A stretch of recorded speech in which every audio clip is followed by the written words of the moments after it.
When you think of Shrek today, you think of thousands of memes, toys, and a $4 billion box office hit franchise spanning multiple sequels. But it wasn't always destined for such success. As one Dreamworks animator confessed, it was known as the Gulag. If you failed on Prince of Egypt, you were sent to the dungeons to work on Shrek. Employees called it being Shreked. No one, not even its own creators, Steven Spielberg, David Geffen, and especially Jeffrey Katzenberg, the most important character in this story, had faith in Shrek. Behind the creation of Shrek hides one of the best stories of backstabbing, revenge, and giving the middle finger to Disney that Hollywood has ever seen. Our story begins in 1950 with the birth of Jeffrey Katzenberg, a TV and movie executive who started his career at Paramount. He had his first big success there in 1979 when he brought Star Trek to the big screen, turning a meager $44 million budget into a whopping $139 million at the box office, catapulting his career. From there, he never stopped producing successful and prestigious films such as Indiana Jones, Raiders of the Lost Ark, and The Elephant Man. It was obvious that the guy knew his stuff and was very good at it, and the big heads at Paramount knew it. That's how Michael Eisner, the chief operating officer at Paramount, brought Katzenberg with him to Disney in 1984, when Eisner became Disney's executive director. Seeing that Disney was considering closing its animation division during a dark time of critical and financial failures, Eisner brought Katzenberg in to lead the film division and resurrect their animated movies. And surely enough, Katzenberg showed everyone that he was the man for the job, even though he didn't know anything about animation. One of his first successes was Who Framed Roger Rabbit, which he followed with The Little Mermaid, kicking off the Disney Renaissance, a period between 1989 and 1999 where Disney saw hit after hit with their animated films, reviving their brand as an important movie studio. We're talking about Mulan, The Lion King, Aladdin, Beauty and the Beast, which has the achievement of being the first animated film ever nominated for Best Picture at the Oscars. It lost to The Silence of the Lambs, but still, it was a pretty big deal. It's thanks in part to Katzenberg that animation began to be seen as not just for kids. As if all this wasn't enough, he also greenlit The Nightmare Before Christmas and approved the union between Disney and Pixar to make Toy Story. And how did Disney show their gratitude? Well, due to a helicopter accident, Fran Wells, the Disney CEO at the time, passed away, and Eisner became Disney's CEO and was supposed to appoint the next executive director to replace him. Everyone expected him to name Katzenberg. Why wouldn't he? So guess who he chose? That's right, he chose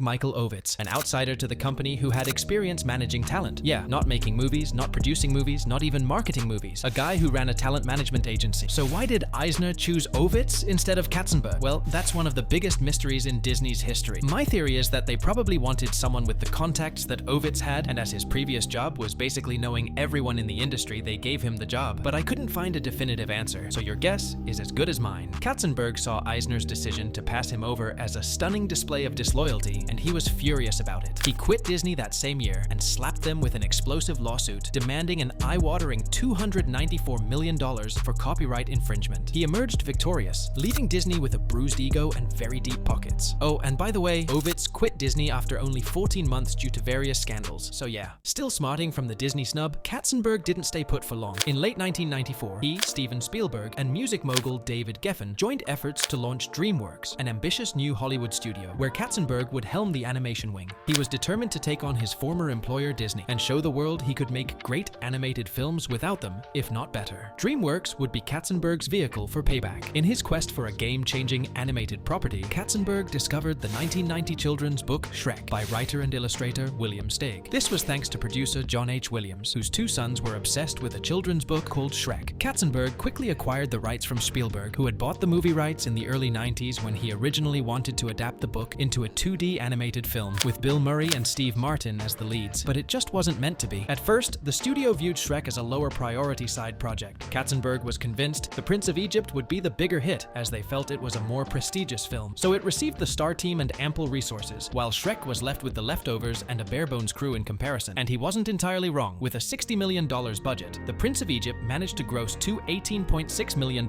worldwide, making it the most successful non-Disney animated movie at that point. And there again loomed the shadow of Disney and Eisner's success. For all its accomplishments, The Prince of Egypt didn't leave the cultural mark Katzenberg hoped for, losing at the box office and placing second as the top animated movie of 1998 behind Disney's Mulan, which grossed $304,320,254. Katzenberg needed another idea, and that's how we get to Ants. This movie had a whole controversy around it. He says he didn't, but there's a pretty good chance Katzenberg stole the idea from Pixar's A Bug's Life. Steve Jobs, the CEO of Pixar at the time, said Katzenberg had met with John Lasseter before the Toy Story premiere to discuss the studio's future projects, asking many questions, focusing on what their next films would be and their release dates. I'll let you be the judge. Anyway, putting that whole controversy aside, even though Ants grossed $171.8 $8 million on a $60 million budget, making it a success. It only accomplished this with a huge marketing campaign and the star power of Sylvester Stallone, Jennifer Lopez, Christopher Walken, and many other big names, which makes it even the more sadder when compared to the $363.3 million that A Bug's Life earned at the box office. So once again, Katzenberg wasn't able to beat Disney. With that disappointment, he had to focus on his next project, the one he had the least hopes for, Shrek. In the beginning, the plan was to make Shrek a stop-motion movie, as this technique had a renaissance thanks to The Nightmare Before Christmas. But later, this changed as it proved too costly. Bringing the story to life through computer animation posed huge creative hurdles, especially with the mud scenes and donkey's fur. Andrew Adamson and Vicky Jensen were put in charge as co-directors. When it came time to adapt the story, they had to make a lot of changes. For starters, in the book, Shrek was an unsightly, whiskey-voiced ogre who smelled of old ham and delighted in shocking humans with his repulsive habits and grotesque look. Not exactly a lovable protagonist. The Dreamworks creative team knew they had to transform him into a more grounded, likable character without losing his anti-hero edge, as that was his most attractive feature. They took the donkey that appeared only briefly in the book and transformed him into a fast-talking, wacky character that would work as Shrek's much-needed sidekick and comic foil. They also took the ogre that Shrek marries at the end of the book and transformed her into Princess Fiona, a capable, non-traditional love interest. The character of Lord Farquaad isn't present in the original book, but they decided to include him for a very important reason that we'll see in a minute. Shrek's twisted fairy tale world would be populated with fairy tale characters, but portrayed in shockingly irreverent, ridiculous ways that mocked the earnestness of those stories. This came about in part because the book satirizes fairy tale hero stories, and in part as a result of Katzenberg and Adamson butting heads over Shrek's tone. Katzenberg wanted something more family-friendly to ensure Shrek's success, but Adamson envisioned a story with darker humor and music from Guns N' Roses. In the end, Katzenberg's vision prevailed as he was the producer, but Adamson's ideas weren't totally overlooked, as the end result was filled with referential, scatological, and acidic humor that the older crowd could appreciate, as well as a lot of music from the 90s and early 2000s. For the voice of Shrek himself, Katzenberg cycled through major stars like Nicolas Cage, before settling on SNL comedian Chris Farley. They actually took characteristics from Farley to incorporate into Shrek's design and give him a much-needed edge. I think we can all agree they made the right call, but sadly, with only 80% of his lines recorded, Farley passed away in 1997, so his fellow SNL friend Mike Myers took the role after a lot of thinking and mourning for his friend. He decided to take the role because he admired Katzenberg and Shrek's message of accepting yourself. Eddie Murphy was chosen as the voice of Donkey. The creative team thought his expressive big mouth and ability to improvise and do a lot of voices provided a freshness to the character. And for the role of Princess Fiona, Katzenberg knew he needed someone who could imbue the fairy tale princess archetype with verve and modern sensibility. Originally, the role went to Janine Garofalo when Farley was still doing Shrek, but after his passing, they decided to change her for Cameron Diaz without giving her any explanation. As for Lord Farquaad, the initial intention was for Alan Rickman, but he said no and instead chose to play Snape from the Harry Potter franchise. A good call. In the end, John Lithgow got the role. Before finishing with this character, I think it's time I tell you why they chose to add him. Take a look at these two pictures. Do you notice something? What about now? Yeah, Katzenberg made Farquaad to poke fun at Eisner, the Disney executive who didn't promote him. I guess Farquaad being that guy who lives in a perfect castle in the middle of a theme park and is kidnapping all the fairy tale characters and being an inconvenience to homeowners, something people in Florida and Paris have been saying about Disney for years, was too subtle a jab and wasn't enough. The movie went on without any major problems, and everyone was happy, except for Mike Myers. He felt Shrek's character was lacking something. Originally, he used his normal Canadian accent, but he wasn't satisfied with the result, so he convinced the production team to let him re-record all his lines with the now signature Scottish accent. The inspiration came from the fact that Myers' mom was Scottish, and she used to read him fairy tales as a child with that accent, which felt very warm to him, something Shrek's character needed in his eyes. But that wasn't it. He also did it because in his eyes, Shrek was a little David being oppressed by his government, similar to how many Scots feel they have historically been oppressed by England. Re-recording all of Myers' lines added $4 million to the budget, but I think it was worth it. Everyone ended up happy, and even Spielberg thanked Myers for the idea. As I mentioned before, even though they didn't include music from Guns N' Roses, they did add multiple songs that were popular at the time. This is how we got Smash Mouth's iconic All Star in the soundtrack, but the original plan didn't include this song. Its inclusion was an accident. Originally, it was just placed in the first few minutes temporarily for audience testing, with the idea that they were going to change it later, but the audiences loved how it fit the movie, so they included the song and added I'm a Believer from the same band. In May of 2001, Shrek was chosen to compete for the Palme d'Or at Cannes, something remarkable for an animated movie. When Shrek premiered at Cannes, it was an instant phenomenon celebrated for its daring, irreverent satire of Disney tropes. Critics hailed this imaginative, postmodern fairy tale universe as a long overdue breath of fresh air after decades of predictable family films. From there, the success only snowballed. Shrek became a global box office juggernaut, making an astonishing $484 million on a modest $60 million